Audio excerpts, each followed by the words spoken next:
ब्रह्मा मुहूर्त में ध्यान की अवधि 21 दिन की होती है। अगर आप अपनी कोई मनोकामना की पूर्ति चाहते हैं तो ये एक ऐसा समय होता है जब आप अपने आज्ञा चक्र को सक्रिय करने पर काम करते हैं।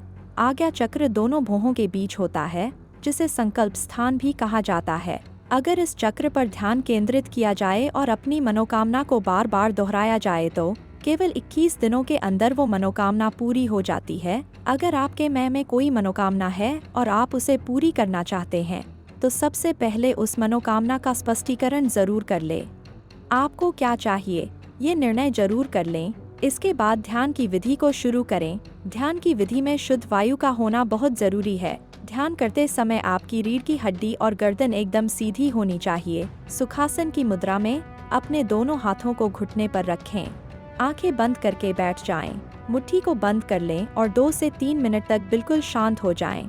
जब आपका शरीर स्थिर हो जाए और श्वास की शांत हो जाए तब उसके बाद अपना सारा ध्यान आज्ञा चक्र पर लगाएं। इस दौरान लंबी गहरी सांस लें और सांस को रोक कर रखें।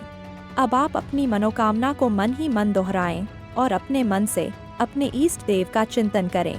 जब सांस को रोकना कठिन हो जाए तब धीरे धीरे सांस को बाहर की ओर छोड़ें और जब आप सांस छोड़ें तो आपको अपने मुख से सांस को बाहर छोड़ना है। इस प्रतिक्रिया को 5 से 10 बार प्रतिदिन दोहराएं। अगर दुनिया का कोई भी मनुष्य ऐसा प्रतिदिन करता है तो जो भी उसकी मनोकामना होगी वो उसके अवचेतन मन तक अवश्य पहुंच जाएगी और उसकी इच्छा बहुत जल्द पूरी हो जाएगी।